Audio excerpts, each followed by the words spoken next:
Well, welcome everyone. What an exciting time for us to be able to do this technology-wise with some experts in line to hopefully give you some valuable information on what to expect if you report suspected animal abuse or neglect. Demystifying the legal process. I love that. I hope it's possible. Let me introduce myself. First, I'm Barry Kellogg, a veterinarian. Had a variety of roles in my past, from private practice in multi-doctor practices to disaster response and training, both with VMAT program and with HSUS.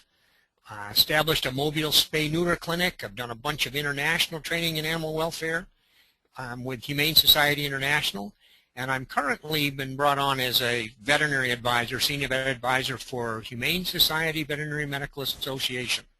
What an exciting opportunity. I'm really happy to be doing this, and it seems like everything else I've done has kind of led to this point. So we're bringing you tonight a webinar which we hope will be very pertinent for you.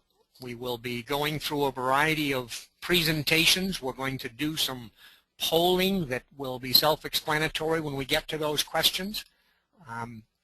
And it's kind of funny. It's a little different thing to be doing something like this, because normally this is when we'd start talking about see where the exits are and where the restrooms and so on and so forth, but obviously that isn't something we're going to do. Look around you, know how to get out of your building, in fact, if there's an issue. And cell phones, you've all been muted at the present time, so your cell phones and your noise in the room should not be an issue. A plea for you to be patient with us regarding any technical issues. We've been on a couple of practice times for this, and it's worked reasonably well to this point. But if we do have issues, we'll solve them as quickly as we can and ask you to be patient with us. This is a joint project hosted in cooperation with Humane Society University, which is kind of some new roles for HSU or Humane Society University. It's one of the few places that can actually give arts and science undergraduate degrees, graduate certificates, etc. This particular phase of it is a part of the School of Continuing Education that provides a variety of professional development and personal enrichment projects, and obviously some RACE CE credits for those that attend the individual programs. Now, one word I'd like to remind you of: everybody that is in attendance will receive afterwards a summary, a printout, a PDF, I believe, is the file that actually comes out, and all of the links. There'll be lots of links that you'll see during this program tonight. Do not worry about those links, because don't try to write them, because they will be provided to you after the fact. Humane Society Veterinary Medical Association. What a great thing to see this kick off, starting in 2008. A National Veterinary Medical Association, primary focus being animal health and welfare. Our HSVMA obviously does a great job as a professional organization for us, and strongly we work with them frequently now as well.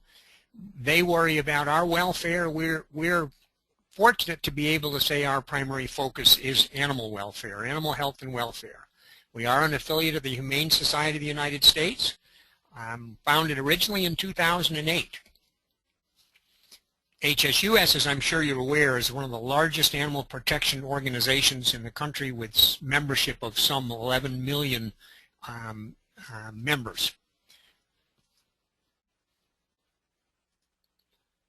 The three different areas that we tend to think of as for concentration are to advocate on behalf of animals, to educate, and again, here we are tonight with a CE for professional practitioners.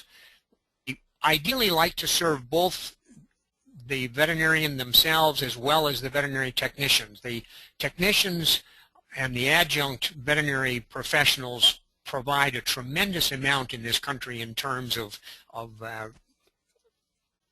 professionalism and care, etc., to animals, and we welcome their membership into this organization as well.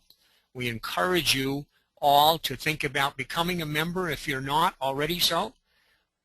We'd like to bring forward this book offer for you that for current HSVMA members or new members who join by December 31st will get a complimentary copy of this book, and it is a wonderful resource to have in your library. So strongly recommend, and we'll come back to this at the end. Please take advantage of this offer, and there's the link, which will come out later as well in your printed part. Don't hesitate to act on that. So, poll question number 1. This will be a situation where we'd like to get your input, and then the results will be summarized for you shortly afterwards. So if you would take a moment to click off which category you're in. We like to know what our audience is. It helps us a little bit. So please we'll take like 15-20 seconds to go ahead and let everybody respond to this, and then hopefully you will see the results yourselves in terms of how these break down with our current audience.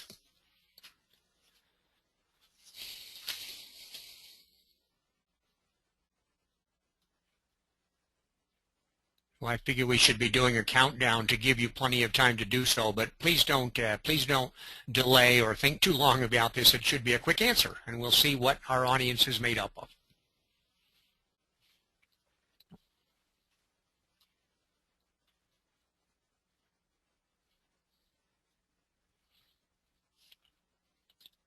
Why it worked. I'm always impressed when our technical things actually do work. So looks like we've got something like half of the audience being veterinarians, 14% students. That's good. That's an area that HSVMA is concentrating more on.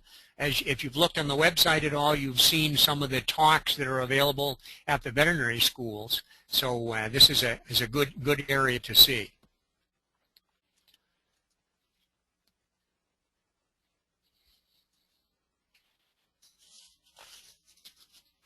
So your presenters tonight, we are very fortunate to have two distinctly qualified individuals to bring this information forward for you. I'd like to introduce them or tell you a little bit about them. You do have links in your program information that gives you their full bios, or a lot more than I'll do for you at this point. So don't hesitate to go click on and give contact information, etc. Dr. Grande is a graduate of Tufts. She started working in shelters all the way back as a teenager, and she won't tell me actually how long ago that was, but that's okay. She'd been associated with shelters ever since then, and she actually was involved in creating one of the first in-house shelter spay-neuter programs, which is a tremendous accomplishment at the time that she did so. She began to recognize veterinarians as not only serving their non-human patients, but as family practitioners. And I think that's a great concept to realize, and she then started up an organization called Haven, which worked with the human/animal violence education in Massachusetts. Still an active organization that has taken on educating and training people so that they are appropriately able to deal with this issue. She's been a faculty member in the Animal Sciences Department of UMass. She's currently an adjunct faculty at Berkshire Community College, and she's now, we're happy to say, our continuing education consultant with the Humane Society Veterinary Medical Association. Our legal representation is a lawyer, Sherry Ramsey. She's a licensed attorney in New Jersey and New York. She's an employee of the Humane Society of the U.S., serving as Director of Animal Cruelty Prosecutions. She originally had her own law office where she specialized in animal law. She frequently speaks on enforcing and prosecuting animal cruelty at legal and judicial conferences, and she conducts training seminars for prosecutors and law enforcement officers. What a project. She's written numerous articles. She was appointed by the New Jersey governor to be to his animal welfare task force, and even most recently recently has been appointed by Governor Christie to serve as a member of the Domestic Companion Animal Council. She's an adjunct professor teaching animal law in New York Law School since 2008. Wonderful, wonderful person to be able to bring forward this information for us.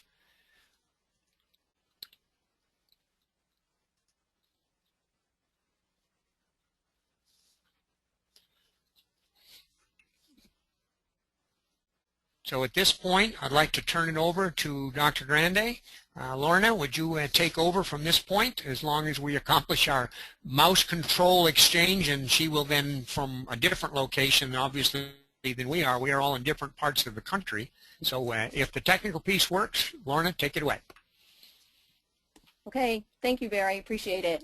Welcome, everybody. We're really excited to be able to bring this to you, and I hope that you can hear me. And then the question is going to be if I can make the slides move. Yay! Okay, that's great. So, whoops. Okay, so this evening we're going to talk about, as Dr. Kellogg was saying, what to expect if you report animal cruelty. And I just want to be clear about sort of what you should expect from us this evening and kind of what not to expect. The goal of this conversation is just to introduce and discuss the idea that it's really important for veterinarians and staff to start to become comfortable with recognizing and, when it's appropriate, reporting animal abuse and neglect to the proper authorities. It's not something we've been comfortable with, and so we just want to try to get a chance to have a conversation about this. We will be talking about signs of animal abuse and neglect, but that's not going to be our focus. What we're not doing tonight is this is not a forensics program. There are many places online and at CE conferences where you can gain detailed, specific forensics training, and we really encourage you to do that if it interests you. So one of the places that's just great with this is the University of Florida has partnered with the ASPCA, and they have an online graduate certificate in forensics. And also VIN offers continuing education credits. And of course, the book that we're offering is available as well if you become an HSVMA member or if you're already a member. There are several very good veterinary forensics books out there that will go into a lot of detail about how to recognize animal cruelty, and we'll talk about it a little bit tonight, but that really is not going to be our focus. So the first poll question that I want to ask you guys is whether or not you have ever reported suspected animal cruelty or neglect to the proper authorities. So we're just wondering, you know, what's the audience here? Have you guys ever seen any of this and had to report it? Veterinarians generally do say, you know, when there have been studies, they do say that they see this. So we're just wondering about this audience, which I think is a great way to start. We have some statistics that we're going to talk about in a little bit. Ooh, I think I just lost the... Okay, so 50-50, that's interesting. Great.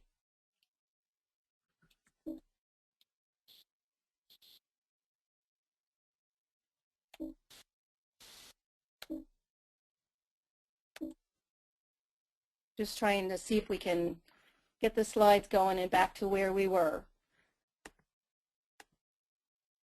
Okay. So really, it's interesting. So 50% of you have actually reported, and my guess would be the other 50% of you, some of you may have seen some cases that you were wondering about, and maybe some of you haven't seen it. So the first question really is, who are the proper authorities? The difficult thing about doing a webinar like this that goes to so many people all around the country is that proper authorities vary from state to state and even county to county in some of your places. So it's important that you identify who in your region investigates animal cruelty cases.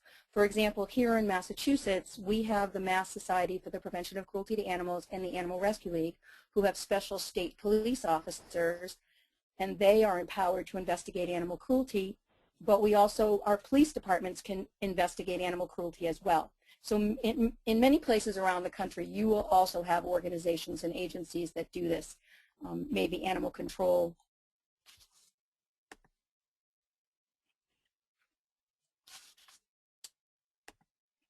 For some reason, my slides are, there we go. Okay, so Information that would be great for your practice to have is who the agencies are in your area, who's responsible for investigating suspected animal cruelty, abuse, or neglect. Have a procedure for how you're going to contact them, whether it's an address or a phone number or an email. It may be a humane society, an SPCA, your state, town, or county animal control. Animal control is really different all around the country.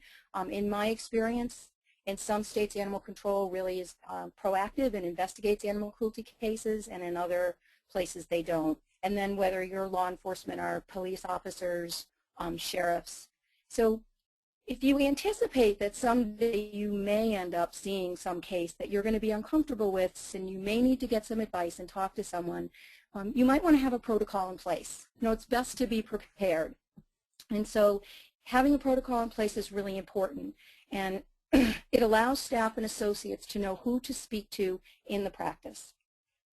So a lot of times you might want to designate one person and probably a backup that's familiar with your local and state laws, and that they'll be able to guide the staff. Not legal advice, but who is it that we call, what are the kind of things we might want to ask. And in some practices, people feel more comfortable if all the reports go through one person. They may not be there at that time, but it's possible that you might want to have one person be responsible. So it's important to develop relationships. Once you identify who these people are within your area, it's good to develop relationships. We're often faced with some difficult cases, and we sometimes really just need advice. There are not cookie-cutter answers to this. And so if you just want to start a conversation with someone, if you already know them, you and your staff are much more likely to call to discuss a case with a law enforcement agent if you already have developed mutual trust and that this is somebody that you already know. And you just want to have a conversation with them. The thing about animal abuse and neglect that has been my experience for many years that I've been working in this and speaking to veterinarians and many professionals is, you know, this is really uncomfortable territory for veterinarians. It's very challenging for us. It's challenging for us to not really be sure. We don't want to alienate our clients. We are really oriented to make our clients happy. And so this puts us in kind of an uncomfortable situation. And I think as veterinarians, many that I know, we're the kind of people who, when it's broken, we want to fix it. And these are difficult cases. But what's really important for us to know, and this is one of the most important things we want to get across tonight, is that you don't need to be an expert to report. And so when you report, you don't have to be sure of the outcome of the case. A lot of times veterinarians will struggle with this because they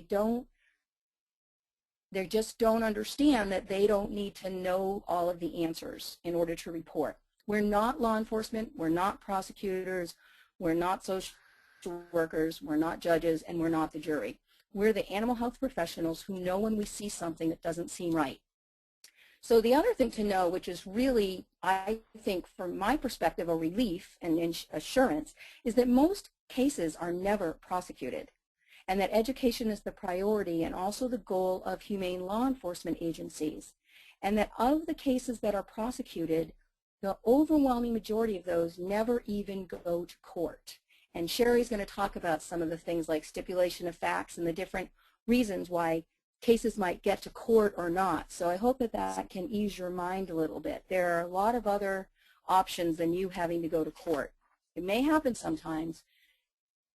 So a really helpful document that I think that every veterinary practice should have is a document called Practical Guidance for the Effective Response by Veterinarians to Suspected Animal Cruelty, Abuse, and Neglect. I want to thank the National Link Coalition for sharing this document, and it has a lot of great information, and mostly what it has is state-by-state information about confidentiality laws, who are the people that you report to, what are the immunity, what's the immunity situation for veterinarians that do report. So this is a document that was largely taken from the LINKS document in the UK, and then folks from various LINK organizations and the HSVMA put it together for those of us in this country. And I think that you'll find it very comforting when you can go and you can actually look and see what it is in your state that's expected of you. So just let's think about some reasons why veterinarians should be involved. This is our professional responsibility. The public expects veterinarians to be at the forefront of protecting animals. We are, as I said before, the experts in medical conditions of animals, and our role as educators is huge. Counseling clients in proper animal care can prevent neglect, and animals can suffer and feel pain, and they deserve protection from abuse and violence in their own right. We're going to talk a little bit, I'm going to talk a little bit, and Sherry's going to talk a lot about the link. And even when you think about the human violence that could be going on at the same time, the animal has intrinsic value and deserves to be protected as well.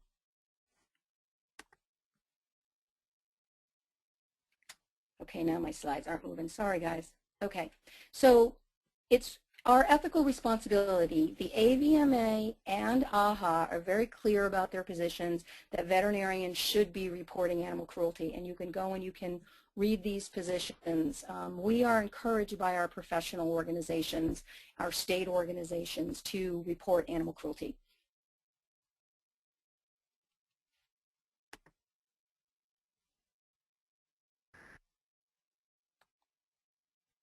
So another reason why veterinarians should be involved, I just zipped by a slide, is our community responsibility. It's well established that there is a link between animal abuse and human violence. That elder abuse, animal abuse, child abuse, and domestic violence are very related, and the research is extensive. But the research doesn't necessarily show that animal cruelty is a gateway crime, or that people are, we have in our minds that kids start to pull the wings off of animal, insects, and then they start to hurt cats, and then they, beat up their girlfriends. And the truth is that studies show that this violence is often happening at the same time as other forms of violence. Yes, it's true that a child will act out sometimes if they are abused, and it may be isolated to animal abuse, but generally what we're seeing is the tip of the iceberg looking into a family.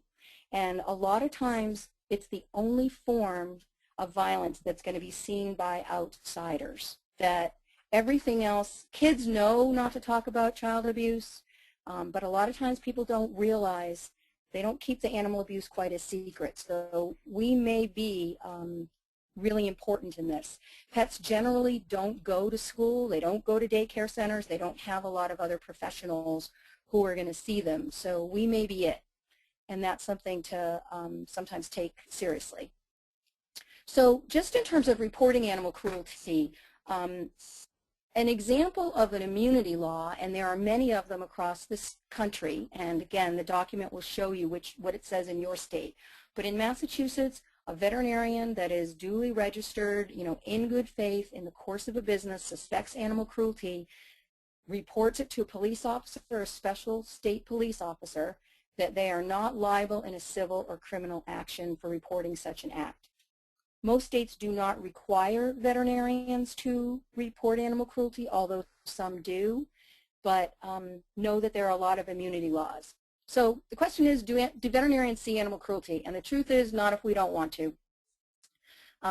And a lot of times I think in our busy days, sometimes I think people don't realize, I used to say to people when I was practicing on a regular basis that I put my roller skates on in the morning and I never stopped. And that, we are really hectic. Our days are really hectic. So I think sometimes we're too busy, and sometimes I think, quite frankly, we're too naive, and we're not as well trained how to pick this up. It's hard for us to imagine that our clients or somebody in their lives would be guilty of abuse. But the question is do you have non-accidental injury on your list of differentials? I remember in veterinary school they put such fear into us and said that if it's not on your list of differentials, then it doesn't exist. Then you really never will diagnose it. So do veterinarians see animal cruelty? Yes. 50% of you have reported, which is, I think, really impressive, and I congratulate you on that. And I'm sure the other 50% have seen or will see some cases as well. So it's a misconception that abusive pet owners don't take their abused animals to veterinarians. In one survey, 87% of responding veterinarians had treated abused patients. 60% had treated an animal they suspected had been severely or intentionally abused. 50% had seen from 1 to 3 cases of abuse a year, and 20% had clients they suspected were being abused themselves, which I think is a really important point. That is one of the reasons that I got into this work and created Haven, Human Animal Violence Education Network. As a clinician, I think we're family practitioners, and I was seeing stuff. You could see that there were women who needed help, and I think that just seeing ourselves as family practitioners and understanding our role in that way is really important. So let's talk about child abuse in human medicine. Let's compare. You know, we know that physicians are mandatory reporters of child abuse, and that's something that we just assume is supposed to happen. Nobody questions that. But there are so many professionals who are required to report child abuse. So these are just some examples, and they're typical people who are frequently in contact with children. And I just took some examples from different states. So social workers, teachers, and other school personnel, physicians and healthcare workers such as nurses and CNAs, mental health professionals, child care providers, medical examiners, law enforcement officers. So people who develop, you know, film processors, domestic violence workers, animal control officers, in various states, clergy. So all of these people are mandatory reporters of child abuse. It's not like, oh, maybe. So the interesting part of that is when you look at it and you think, well, how much training did these people have? You know, for some reason, veterinarians hesitate because we're not incredibly exquisitely trained. But if you think about it, you know, are all of these folks well trained to identify neglect or non-accidental injury to children? And it's just assumed that with common sense and their experience on the job, that if they become concerned, that they would report to the proper authorities. And it is really our role to speak for those who cannot speak for themselves. The other mandatory reporters often is with elder abuse. So let's talk about our elders for a minute. There are many, many professionals that are mandated reporters of elder abuse in many states. So we want to ask you, have you ever had an elderly client unable to comply with your recommendations about an animal's care, or perhaps not even notice that the animal was ill until it was too late?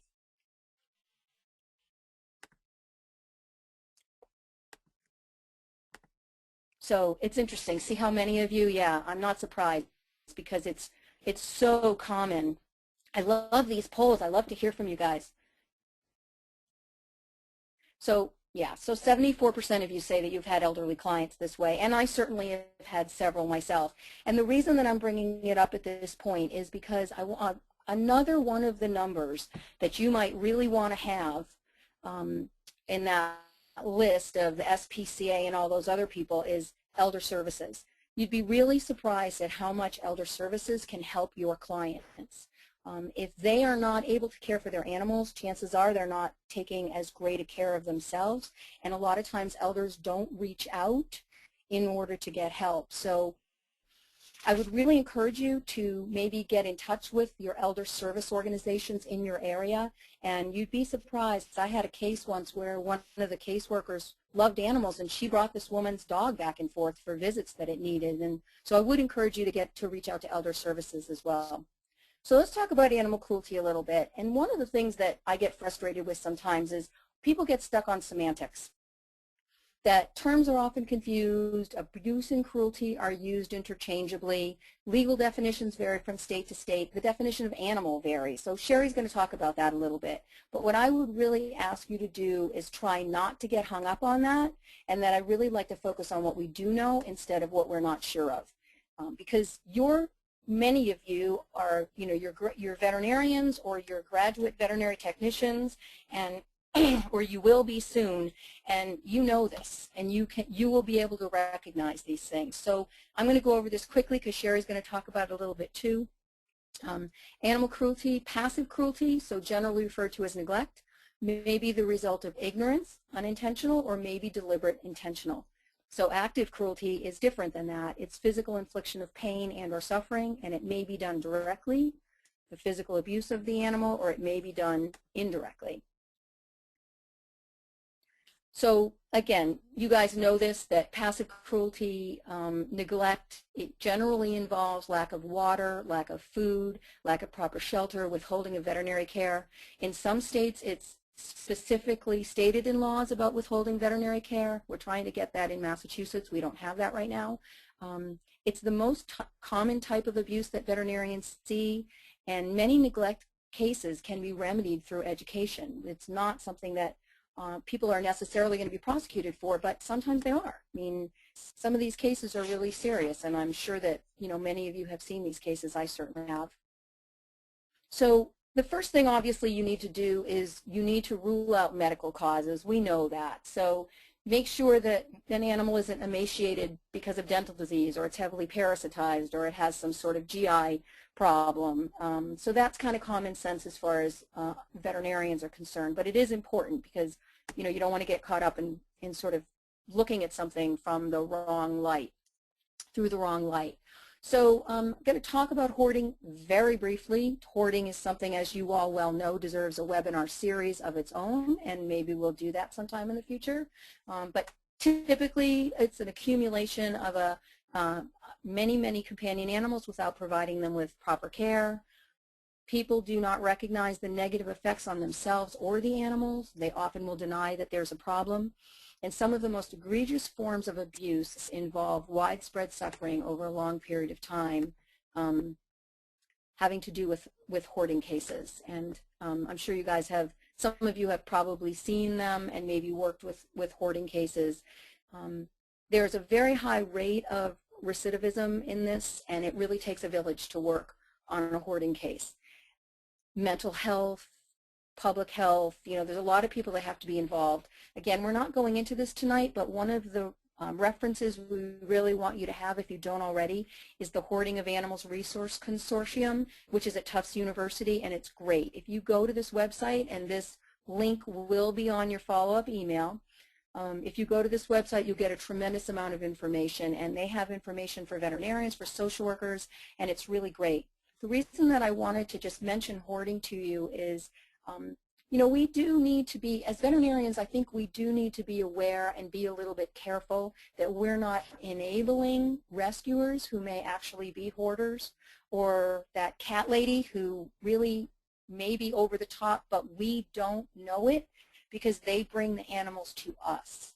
And I've done relief work for a long time, and I've worked in a number of different practices, and I'm happy to say that veterinarians are really generous, and so they're always giving people discounts, always trying to help people out, especially people who are trying to rescue animals. And I would really ask you, before you get too involved with a particular rescuer, that my best advice to you is to visit the shelter or visit the home yourself.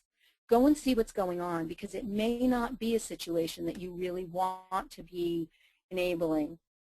But if you're interested in hoarding, definitely go to that website. You'll get a lot of information. So record keeping and evidence documentation. It's the most important function of the veterinarian in cruelty cases. Our records must be thorough, descriptive, and specific. And documenting the animal's overall condition, regardless of the reason that it's presented, is important. So we're not going to just look at the broken leg. We're going to also note physical exam that it has dental disease, or, you know, a discharge from its eyes or whatever. We want to be complete with that. And a picture tells 1,000 words. So pictures, whole body photos, close-up of lesions. Again, this is all the stuff that we really get in the forensics programs that get a lot more specific for us. But it's important that we know that this is something that would be very helpful. And what's really important to know is, you know, if you start thinking, I need to start taking pictures of this, I don't know what to do, pass the buck. If you don't feel comfortable, that's why it's great for you to know the proper authorities in your community. If you get to know them, call them up and ask them what you should do. And I will tell you, from working with Haven and working with law enforcement people, they are going to be so happy to hear from you early in the game.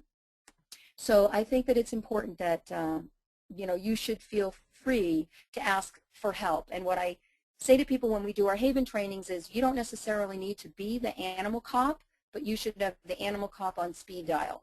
Or you can have them at the other end of a fax machine. So this is just an example of a form that we have in Massachusetts. One of our MSPCA law enforcement agents created this, and it's just information, you know, what they might need in order to pursue a case. And we fill it out, and it gets faxed to the MSPCA. At this point in time, we have been using this mostly with social workers, quite frankly, through Haven, trying to get social workers, when they walk in a house, to notice the animals and then to maybe report something about the animals. The forensics books and various other places have other sample forms. So if you're interested in creating some sort of form for your animal hospital, you certainly would have that opportunity. But of course, it's important if you're going to create the form that you have a relationship with the people on the receiving end, because they've got to know what's coming. So record keeping, again, our professional and legal obligation is to keep complete medical records on every case. So keeping records on a case that you might need to report is no different. So when people say, you know, complete medical records, I think legally we have to do that anyway, no matter what the case is. If it's a kitten coming in for vaccines, I need to keep a medical record. I polled some of my law enforcement friends. I spoke to about 4 or 5 people who work for a couple of different agencies, and they all agreed. I said, what do you want me to tell the veterinarians? And there were 2 things. One was about confidentiality and our confusion about it, and the other was they agreed that sometimes our medical records aren't complete. And so what they meant by complete was that there wasn't enough of a history, that the conversation with the client was not recorded, that we didn't ask to the client what happened and when did it happen, did anybody see it happen. And the interesting thing is that these are not unusual questions for us in veterinary medicine. All we have is observation. I mean, we're constantly asking people, you know, have his bowel movements changed? Do you see his stools? So it really shouldn't be weird for us to be getting, you know, to be recording the history and the conversation that we have with our clients. Something else that we'd like to suggest to you is that if you're uncomfortable with a situation, but you don't necessarily feel that it's something that you want to report, it is possible for us to create a way on our records, either in our hard copy records or on our computers, although many of you are probably paperless now, a way that you can sort of put up a red flag, maybe make a note that there was something that you were uncomfortable with. We do this all the time in our records. We have cautions, you know, will bite, you know, we have comments about, you know, maybe payment histories. So there's a way for us to keep track of things in our records, and that I really would love it if we would start to keep a special place in our records to record these places to alert people in the future. Because the truth is that sometimes what will happen is you'll think, oh, I don't know, you know, maybe a little bit of smoke, but I don't really see fire. But there's a cumulative effect with this type of thing. As with all elder, child, and animal abuse cases, if we don't report the incident, it's a secret. And so when you look at the bigger picture and there's kids coming in your exam room or there's women in your exam room, you know, not sharing this information may not be in their best interest. So animals, again, like we said, they don't go to school, they don't go to daycare, and you may be the only one seeing that animal. So if there's something on a record that says, you know, there was something that went on, whatever this date is, then a year later, 2 years later, if an associate sees something else in this with this same animal or this same family, they may say, you know what, now I'm going to call somebody. Sometimes it takes a couple of incidents before law enforcement or child protective services will take action. If the history is that others have reported crimes as well, your information is going to be really helpful. There are a lot of examples of this. So I'm going to quickly try to go through an example of a case. Some of you may have seen this case in DVM magazine. It was just recent in October. The case was about a 4-month-old lab puppy presented to the veterinarian by the regular client. It had a laceration over its left eye, scleral injection of the left eye, puffy and swollen left side of the face. The history from the owner was that he tripped over the puppy and fell and lost his temper, and in his words, he, in a fit of rage, kicked his puppy. So this was the ethical dilemma and the fact of whether or not to report. And the veterinarian, the factors she was considering were the client lost control, he has a history of being an exemplary pet owner, he was truly repentant, and as a veterinarian, she felt that she could assist this puppy and owner best by seeing them back on a regular basis and kind of keeping an eye on the situation. DVM magazine agreed with her, saying that many of the situations we see in veterinary medicine are not clear-cut and that we often make decisions with the feedback from the owner. So our poll question to you is, do you agree with DVM magazine that this should not have been reported and that having the owner come back on a regular basis to check this puppy and make sure that everything was okay was probably the best way of handling this case?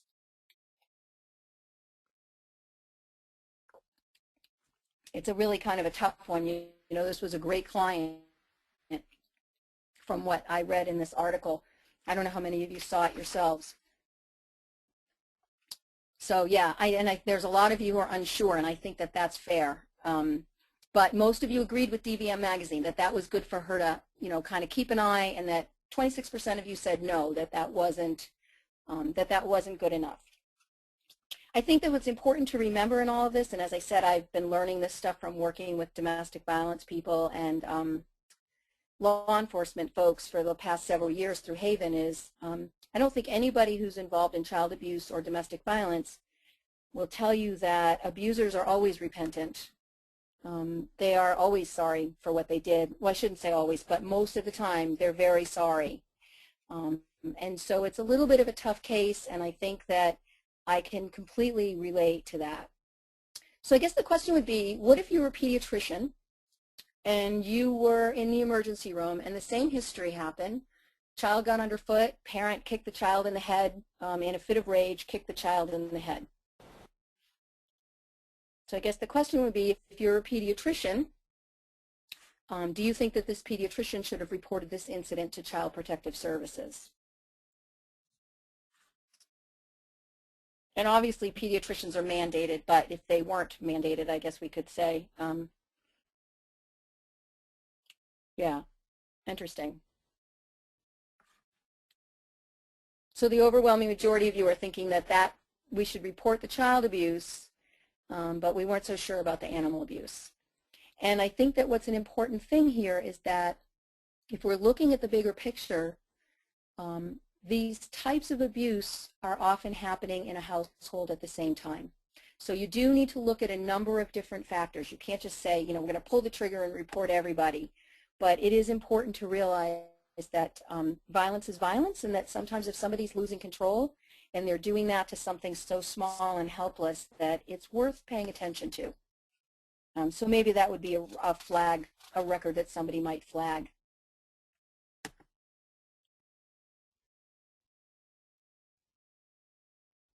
I seem to be stuck. Nope, okay. So just quickly, some concerns about reporting. Veterinarians are concerned about time commitment, monetary, fear for personal safety, very, very real. Sherry's going to speak to that a little bit. Fear of losing the client. It's important to remember that physicians also were concerned at one point, and actually physicians still are reluctant to report sometimes for the same reasons we are, even though they've been mandated since 1966. The AMA was opposed to mandated report of child abuse. They were afraid that parents wouldn't bring injured children in for treatment, and they felt that Child Protective Services were overworked and underfunded, and that the results would not be satisfactory. Does any of that sound familiar? In a study that was done not that long ago, some of the key reasons physicians hesitate is definitional and evidentiary confusion. And again, unclear about confidentiality. So it's the same thing that we struggle with, but the point is that they don't, just like us, they don't need to be expert. They don't need to be sure. Because what happens is, if you report, you're just going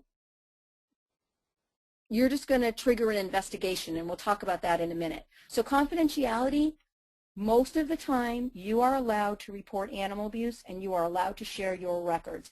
If you're in your state, you need to be subpoenaed. You can wait for a subpoena, and Sherry will talk about that. But in the guidance document, there's an appendix with every law, you know, every state, and it goes on. So I think that that will give you some confidence about what happens with you. So what happens if you do report? When suspected abuse is reported, whether it's elder abuse, child abuse, or animal abuse, you trigger an investigation. And it's the job of the authorities to decide if the allegations are strong enough to move forward. It's not your job. So all you're doing is triggering an investigation. So it's not the reporter's responsibility to have all the answers and be sure. So that's really important. And I hope that you will really consider this and not think you have to be the expert. So in conclusion, let's try to foster some cooperative relationships between veterinarians and the investigative agencies, and successful resolution an animal abuse case is frequently not an arrest or prosecution. It's usually education, and it's really important that we start to try to feel comfortable with this, and there's lots of information out there to help you be comfortable, and certainly you can speak to any of us at any time. So thanks, everybody. I really, really appreciate your time. And if you have any questions, I'll be happy to try to answer them. Well, thank you very much, Lorna. That was very, very well done. What a great presentation. Questions did come in periodically throughout the presentation. I will honestly say that probably 90% of them were answered. There's one that I'd like to bring forward to you at this point for your comments on that was actually indicated in more than one of the respondents' questions. And I'll read it directly. Clients have reported animal cruelty to humane law enforcement in the past, and they did not do anything about it. Why aren't they more aggressive? That's a good question. I think that one of the frustrations we have is that humane law enforcement, as well as child protective services and others, can only enforce the laws. So a lot of times a client will see something, let's say they drive by somewhere and they see a dog that's tied outside or something like that, and they'll report it, and hopefully that will trigger an investigation. Sometimes you have to really follow up. It doesn't happen automatically. You might need to follow up once or twice. But what will happen is it gets investigated and it isn't a crime. It's not against the law. It may be an animal, it may not be ideal, but unfortunately they end up only having to enforce the laws. Some law enforcement agencies are much more aggressive than others, and truth is that some need a fire lit under them, and you do need to kind of keep going. But these are, again, you know, they're overworked and underfunded organizations, and they're trying to do the best that they can. So a lot of times people get frustrated, but some of the stuff you're seeing is not against the law. Okay, well that's great. I think now we'll go ahead and move on to our next presenter, Attorney Sherry Ramsey. And many of the questions that actually did come in and some of the comments that Lorna, you have made are hopefully going to be covered by Sherry. So Sherry, we're going to change control over to you, and it's okay to go forward from this point. Okay, hello everybody. It's Sherry Ramsey. Let me see if I can get the slides to move here.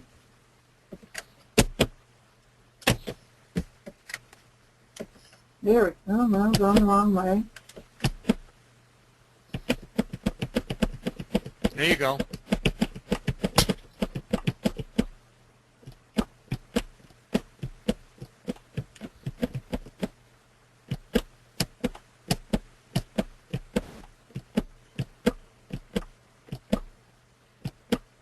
Okay, there we go. There we go. All right. Hi, everybody. It's Sherry Ramsey. I'm Director of Animal Cruelty Prosecutions for the Humane Society of the United States. And I'm so happy to be here tonight to talk to you about this issue. It's so wonderful to see so many veterinarians interested in this. As Barry said to you, I started out as a prosecuting attorney after law school, and after doing mostly a lot of family cases and prosecuting domestic violence and juvenile crime and animal cruelty. After I left the prosecutor's office, I became very involved in this area of law because I was very interested in working in this area, and ended up in private practice sort of focusing on it. And now I work for the Humane Society, and really what's a perfect job for me using my prosecutorial background, where I get to work with prosecutors around the country. I'm going to go really quickly through this because we're way, way behind on our time. So I may not get through the whole presentation, but just know we're going to send you a lot of stuff, and we're also going to give you contact information so you can follow up with me if you need to ask any questions.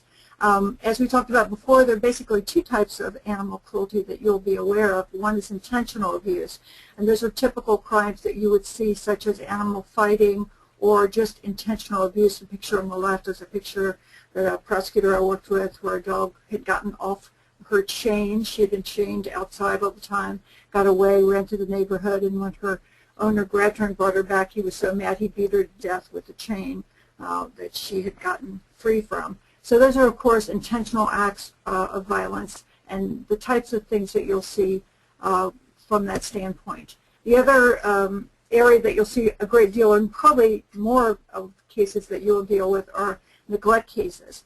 And they tend to be under the law what we call failure to provide type of cases, which might be failure to provide adequate food, water, shelter, that type of thing. And then within that realm, you'll also see some really extreme neglect cases, which are the most egregious of that. And from my opinion, probably the worst kind of cruelty that you'll see. Because when people talk to me, some of the laws throughout the country will say, you know, it has to be deliberate acts of cruelty before it's a felony. And I always say, well, if you're going to die, which would you rather have happen? Somebody shoot you in the head, you die quickly, or you lay out frozen in the yard starving to death for a month? I think, you know, most of us would choose a quick death. So to me, these are the most egregious kinds of cruelty. The animal on the left, believe it or not, is still alive, had been systematically starved over the course of a month, was discarded in the trash, and thankfully a maintenance worker found the dog when he saw the trash bag move, rushed the dog to a wonderful veterinarian hospital, and that dog now is happy, healthy, with a wonderful home.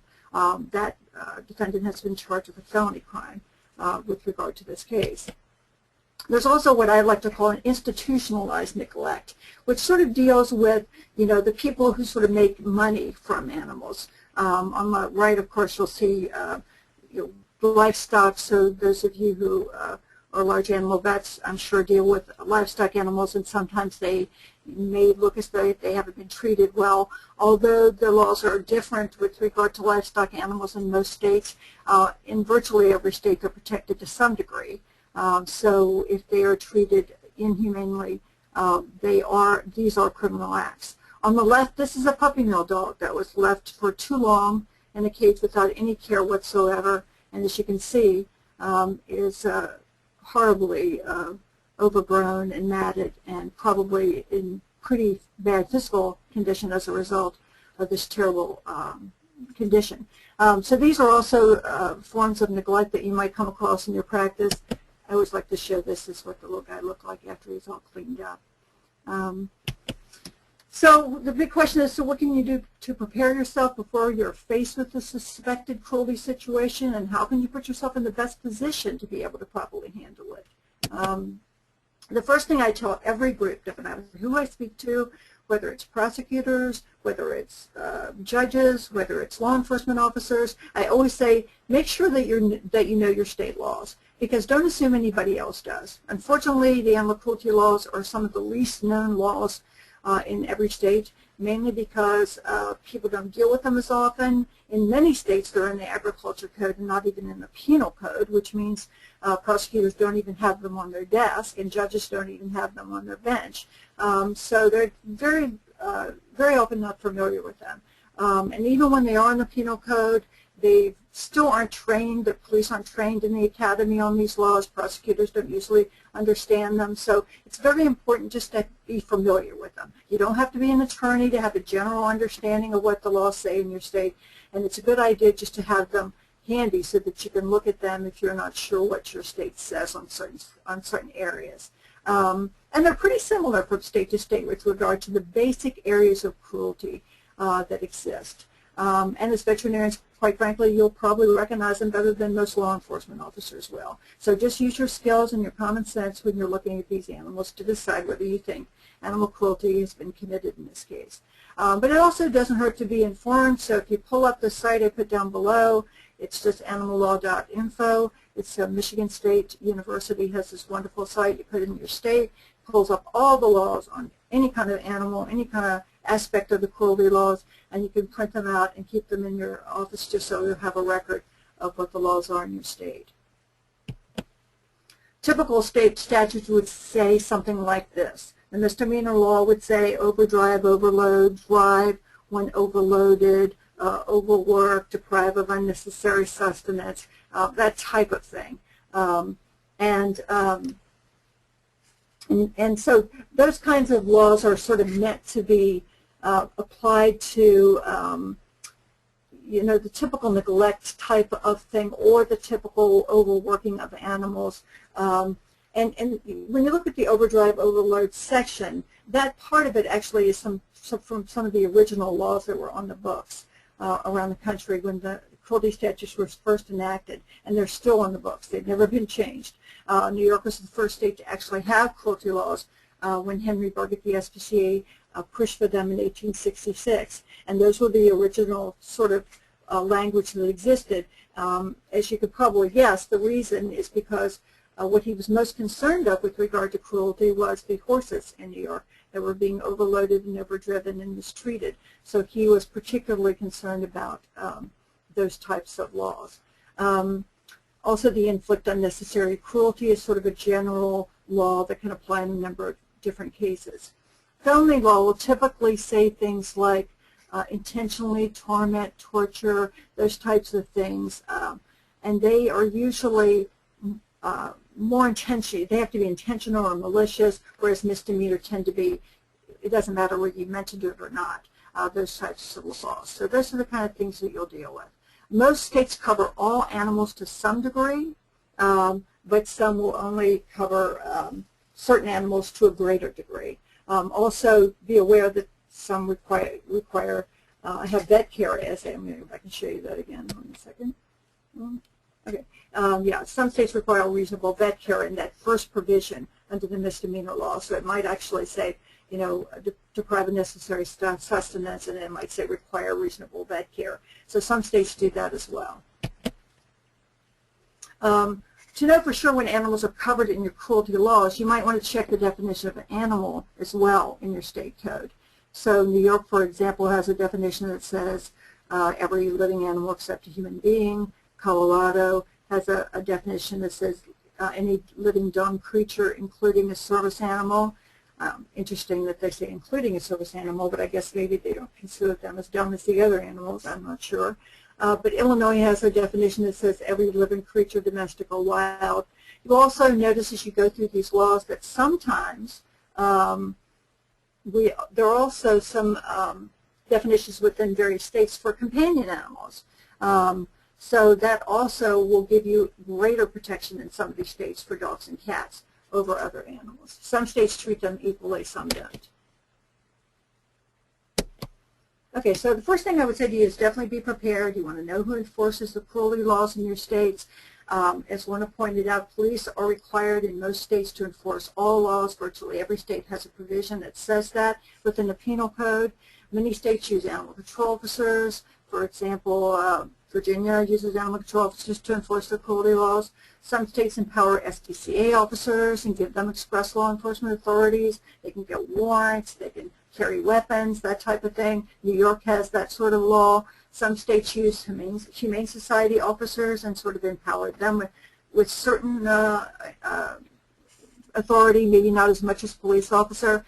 Maryland, parts of Maryland has that as their law. Some states employ a combination of these where they're use animal control officers and SPCA officers. That's what New Jersey does. And some states may empower some of these agents as actual peace officers, which give them more authority. So, you know, you kind of have to go through your state, figure out what it is that they do in your particular state. Some states have what I call the ring around the rosies thing, where you call the police and they send you to animal control and they're not open and you end up back at the police. So you sort of need to know this before you really need to use it, or you may end up spinning your wheels for a while trying to figure out who you need to talk to. And as Lorna pointed out, you also want to develop a relationship with somebody who you can call when you need them. That's a really important part of this. So how might you develop a relationship with someone that enforces these cruelty laws? Well, one good way might be to pay attention to stories that appear in your local paper on cruelty cases and see who the officer is that handled the case or who's quoted in the article. That might be a good way to find out who does the cases in your area. Also, you could attend a local function at a shelter or humane society. Very often the officers go to those events and you might be able to meet some of them. Talk to other veterinarians who work in the shelters. They certainly will be familiar with the officers that handle these cases because they'll be bringing animals to them regularly. And also, as a last case scenario, you can call local law enforcement and ask them who handles the cruelty cases in this area, and they will be able to tell you that. But it's great if you can have a sort of relationship with somebody and get to know them so that you know who to call. How do you decide if a law has been broken and an animal has been abused? Well, unfortunately, there's no black or white answer to every situation. Everything's a case-by-case look, and you're going to have to figure it out. It's going to be subject to your own opinion. What's deemed cruelty may be different depending on your experience and your knowledge as a doctor. Some of you that might have experience in one area might recognize something much quicker than somebody else might, so it's certainly going to be a subjective case, but that's true of every area of law. That's true of police officers who decide what to charge, prosecutors who decide what to prosecute, and judges that decide what to sentence or who to find guilty and who to find not guilty. So it's all subjective to a certain extent. So what you're basically going to do is use your common sense and your skills as a veterinarian to figure out what you think is cruelty and what is not. But the important part of it is not just understanding it, but to be prepared for it, to be aware of this possibility and have a plan in place so you know what to do. Many states, as Lorna said, have laws that require or suggest that vets report animal cruelty. Some of the states that require that you report animal cruelty have language that say things like shall report. States that have permissive reporting will say may report. And then some states will have a combination of both of these, like Maine requires that you report aggravated cruelty, but then says you may report cruelty or neglect. So you can look to the handout that Lorna spoke about to give you more information about that.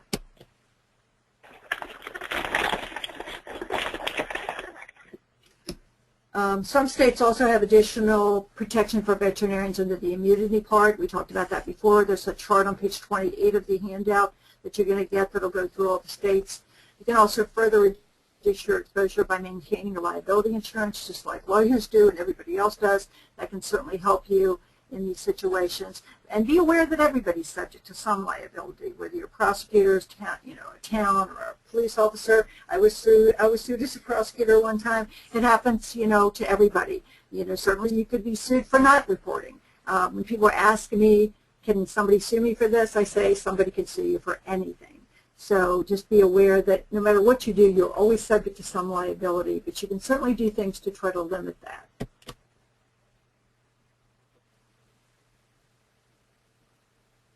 Really slow moving these slides, sorry folks. Okay, here's a perfect example in Arizona of a very good law that requires that veterinarians shall report, so that means you have to, any dog fighting or animal abuse. And just on a side note, I would say that animal abuse includes neglect, because neglect is abuse, to a law enforcement officer in the agency or in the county where the veterinarian is practicing within 30 days. And you to provide a description of the animal together with the name and address of the owner. Also, if it's abuse of livestock, the same thing within 30 days. And it also in Section C provides immunity from liability if the report's made in good faith. And what do we mean by good faith? I'm sure you know that, but just in case you don't, that means that you've made it with no ulterior motives. You didn't report them because they didn't pay their bill, didn't report them because you have a personal grudge against them. For some reason, as long as you made it in good faith, you are immune from liability. But what if your state has no laws on this subject? Well, then theoretically you're held to the same standard as any other doctor or professional who reports criminal activity. You're sort of put in the same position. You are, in some ways left to your own devices as to whether or not you think that is something that you should or should not do. Do you have an obligation to report? Well, you can look at the ADMA position statement on that. That's also in your handouts that you got, which imply that you do, and Lorna touched on that a little bit as well. But what are the implications if you do not report animal cruelty? That's also something that we'll briefly talk about. As we mentioned just briefly before, it's very important to understand these are not usually isolated circumstances. If an animal is being abused, it's very likely that somebody else in the family is also being abused or at least are at risk. Animal abuse is typically linked to other things like child abuse or domestic violence and child development into antisocial or violent behavior. Animal cruelty and fighting is also linked to many other very bad crimes such as drugs and guns and illegal gambling and child abuse. So these are things to be aware of. One case that I always point out, it's actually, I put a couple articles in your handouts that I provided to you that I thought might be a little bit more information since we're going through this quickly. But I touch about this case in one of the articles because it's very instructive. Here's a young man that at 16 in 1997 shot and killed two of his classmates after stabbing his mother to death and injuring 7 other classmates. When they went back and looked, he had written a very detailed journal which he talked about killing and torturing his dog. And I believe, if I remember correctly, he killed his dog about 5 months before. And so the question you always think about when you read these cases is, what if that dog killing had been brought to the attention of the authorities and dealt with? Could that perhaps have prevented this particular tragedy from going even further? So when you look closer at some of the link information that's out there, and if you're interested, look at some of the articles that we included, it's really pretty staggering. The FBI has known about this information since the 70s, and they're actually doing another study on it right now. I was actually asked to speak at the FBI back in May and presented a cruelty seminar to them. They're very interested in this because they understand that this is really something that needs to be examined and recognized for what it is. When we talk about domestic violence, we see that almost half of women have admitted that they delayed leaving a dangerous situation out of concern for their pet's safety. That's kind of a scary situation. When I handled domestic violence, I saw a great deal of overlap between domestic violence to women or to victims and to their pets. One woman told me that every time she made her husband mad, he went out and beat their horses.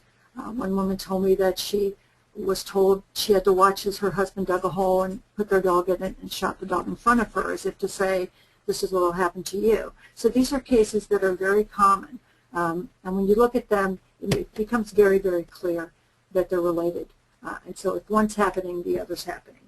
With regard to children, the same kind of thing. Children exposed to domestic violence are at greater risk of all these terrible things happening to them and to becoming an abuser themselves. We also know that if a child is being abusive to animals, the earlier that they get intervention, the more likely they are to be able to be changed or helped as a result of that intervention. So if you have a situation where you believe a juvenile is involved, the quicker that juvenile gets help and is put into the system, the better.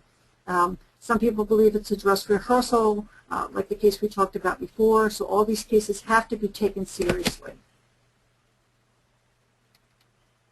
So accordingly, it's important for you to understand that you might be the first person that realizes that animal cruelty is being committed and that this family might be at risk. It might be the first opportunity to sound the alarm, so to speak, that could potentially prevent violence against victims of abuse, not just the animals, but also the humans.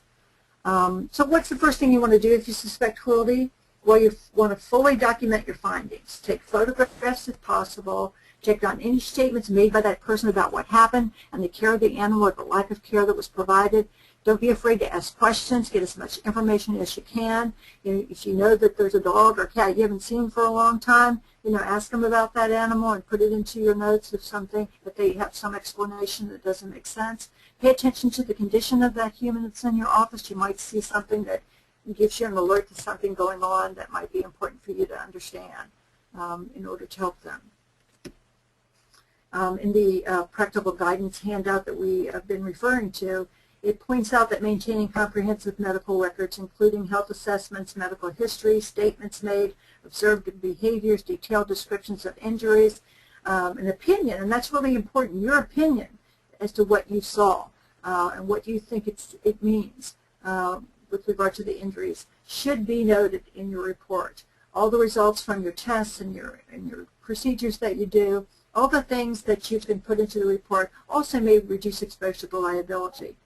You also want to make sure that somebody outside in the reception area got a different story than you got, to make sure that you put that in your report as well to show that this is not a consistent report of what actually happened.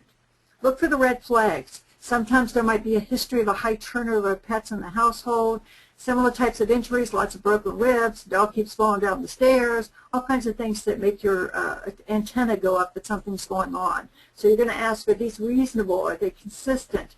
Do these look like repetitive injuries, or are these old injuries that are on top of new injuries? Do the dogs show fear? Do they flinch? Are they jumpy? They're afraid of the owner.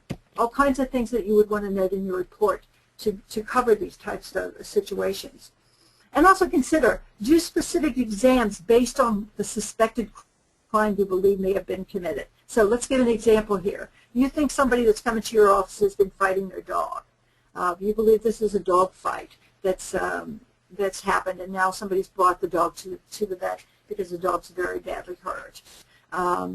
So what you might do in addition to your typical exam and all the things that you would do is you would look to see what other things might indicate dog fighting.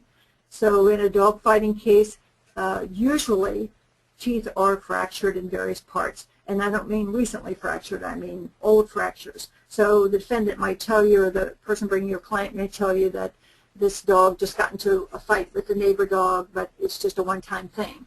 But if you see lots of teeth fractures that are old, you find a presence of drugs in the dog system, you see lots of old injuries, lots of old scarring, that's going to help you prove that what you suspect is really true and not just this accidental fight between two dogs. These scarring charts are really important and helpful in putting in exactly what you're seeing, because as you know better than I do, very often you can't see the scars or the wounds on animals like you can on humans. So you want to make sure that if this has to go to court at some point, you've put down exactly what you've seen, what's on this animal, so that it can be used. And don't forget to preserve any evidence that you find. And what I mean by evidence is if you've taken blood work or fluids, or if you've taken pictures, or you've done anything, please, if you suspect cruelty, please save all of that until you're sure that it's not needed anymore. All these things are very important in helping you put together your case. So when should you report suspected animal cruelty, and what should you provide to law enforcement when you suspect it?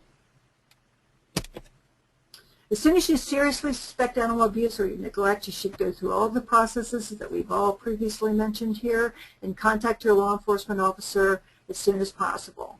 You want to provide him or her with the name of the abuser, the date you saw the animal, and the information of the particulars that you suspect. The date's very important, because if they were going to charge animal abuse, they need to know the date.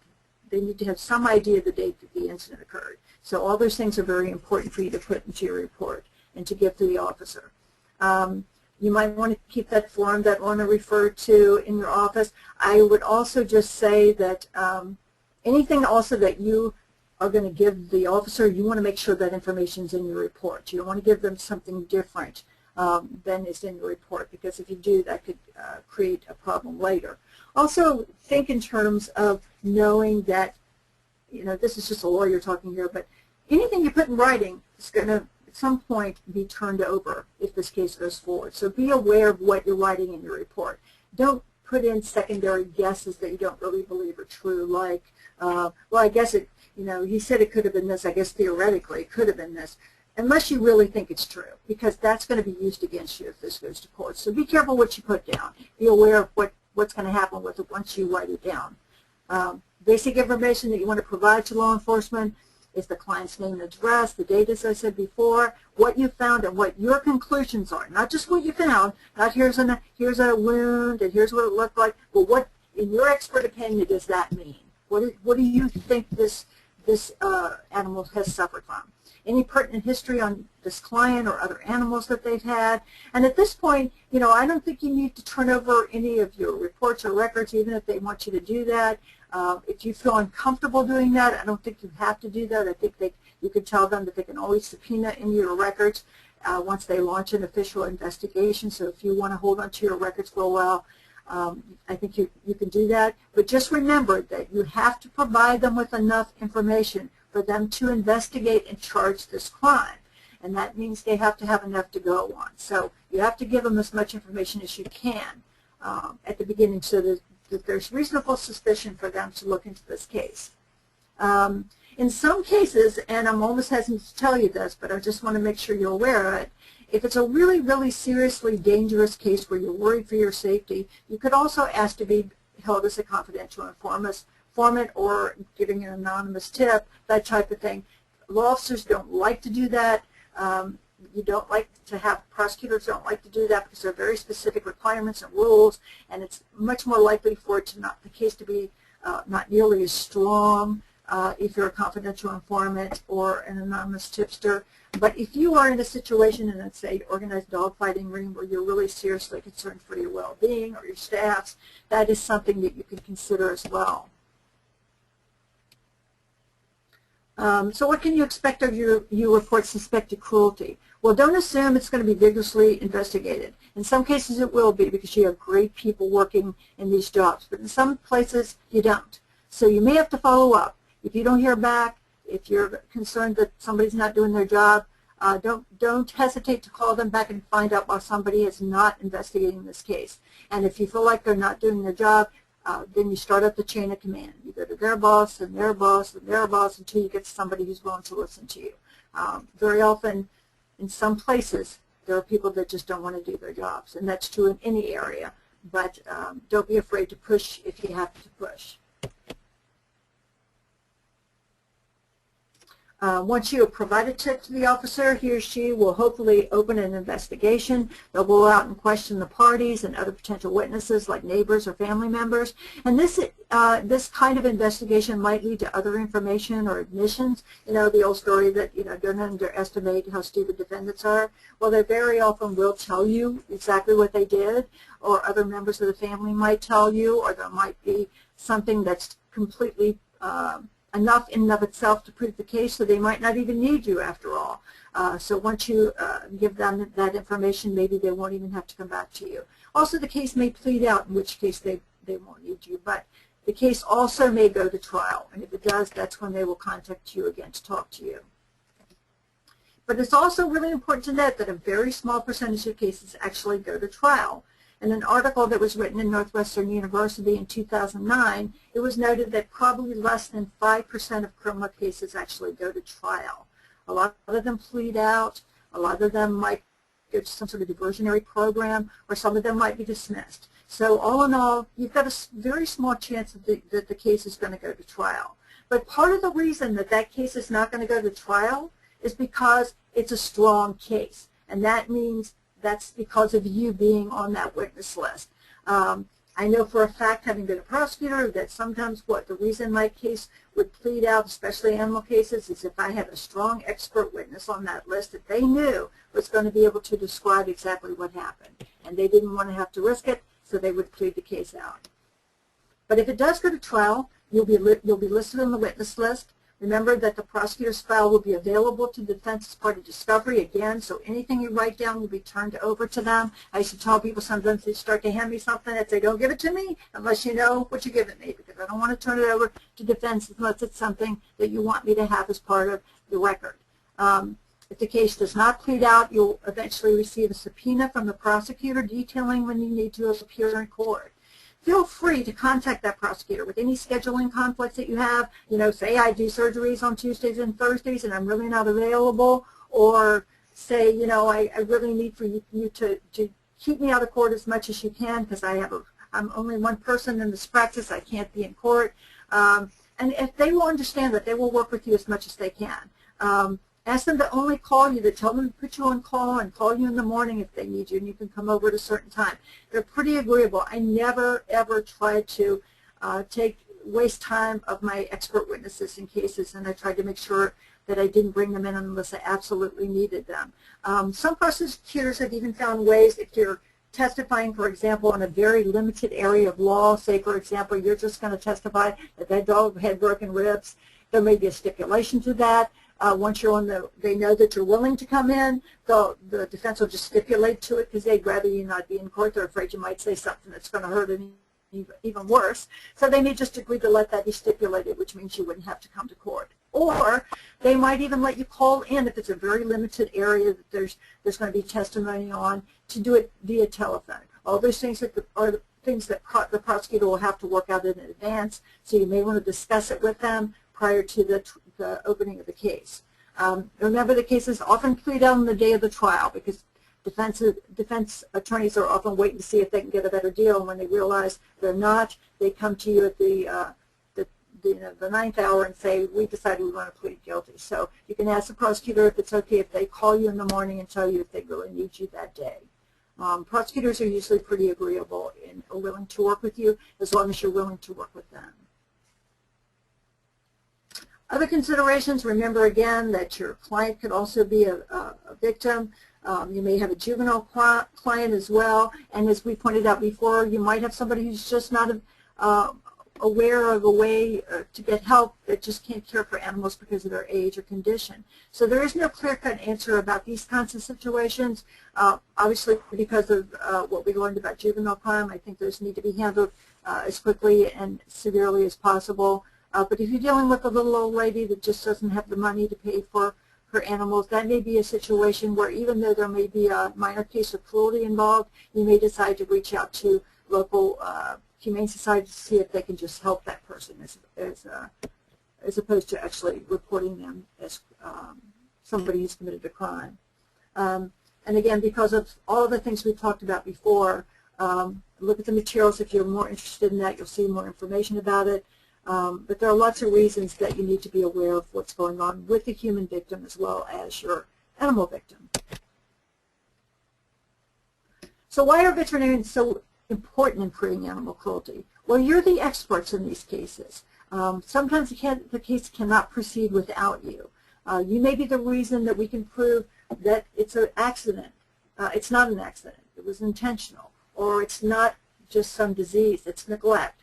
Or it's not a one-time thing like the fighting. It's a long-term thing. You might be able to show or open the door to the link to the human violence as we talked about. So those are all reasons why you're so important. You can be the determining factor in these cases, and the court will rely on you to prove that the animal was actually abused and it wasn't an accident. Defendants come up with really bizarre stories.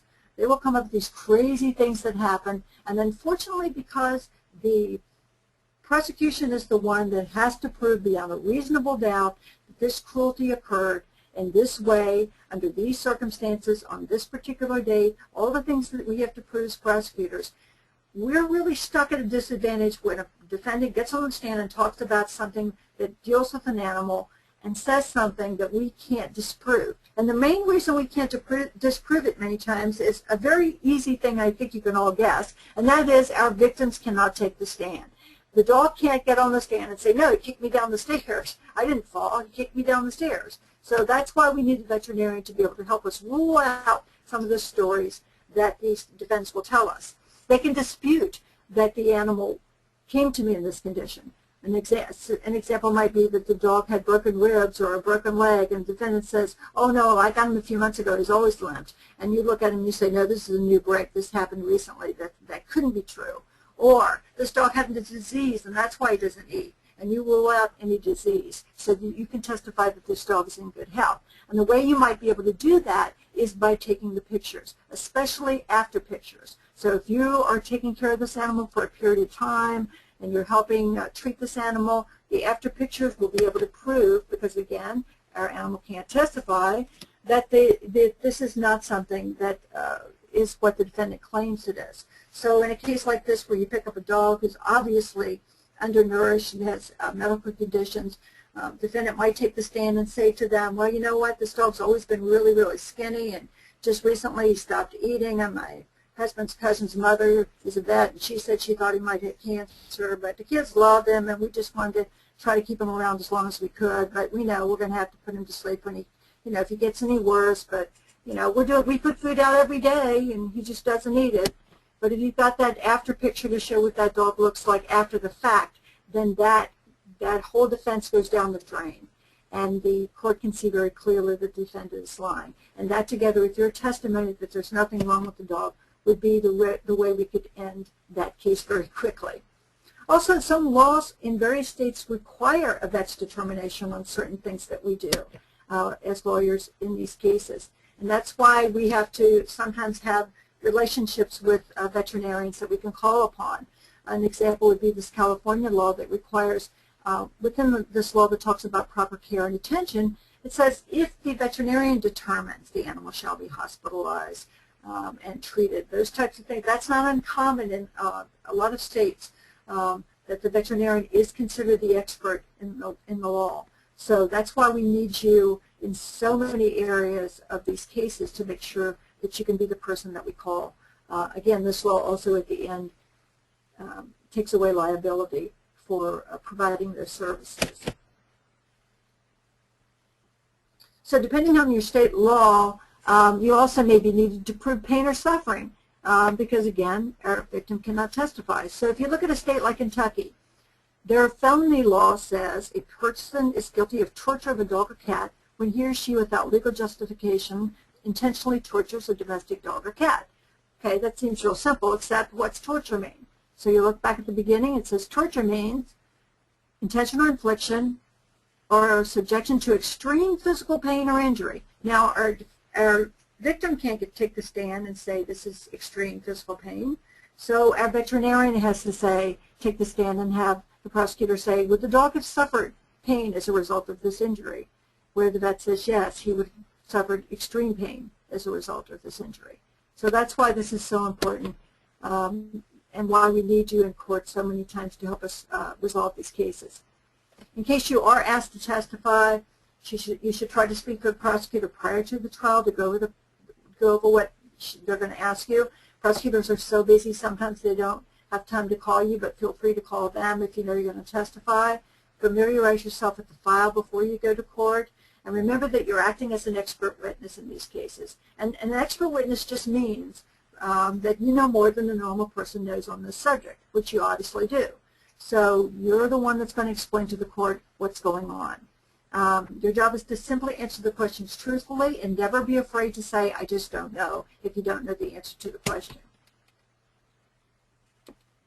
So although these cases seldom go to trial, your expertise is needed to protect the animals from abuse.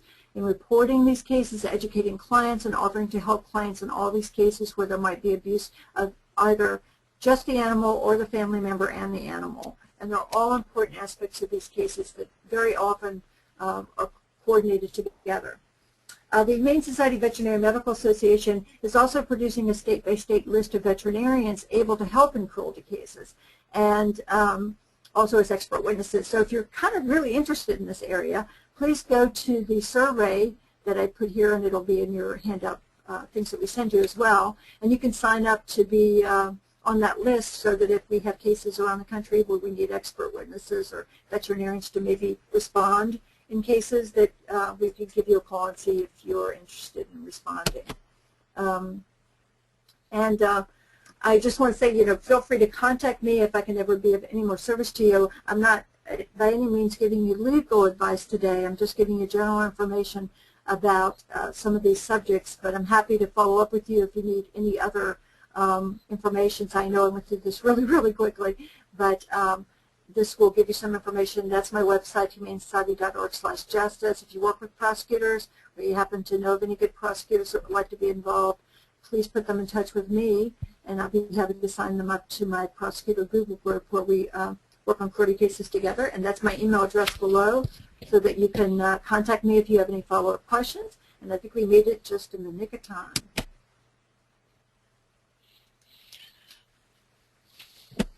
Wow. It's overwhelming as far as the amount of information and the thought-provoking information that's been provided, and we just can't thank you enough, both Dr. Grandy and Attorney Ramsey, for what I'm going to call just an excellent presentation. We are going to forego the question at this point because we are a little bit over, and quite interestingly, several of the questions that did come forward were covered in the presentation, so I think that's great. I thank them tremendously for their time and for their expertise, and it also goes without saying that we need to acknowledge our Christina Stoyle, our online producer, who has to deal with all of us that are not technically real competent and bring us all forward in order to be able to produce something like this. I think it was a conspiracy because I wanted to tell lots of stories about my little dog here that's on the screen, and obviously we don't have time to do that at this point.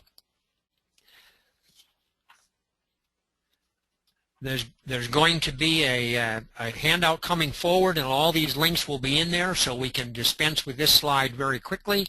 You will receive this after the fact. I also want to remind you at this point to follow through on the book offer, because I believe that really will be of some value to you. So please don't hesitate to follow through with that.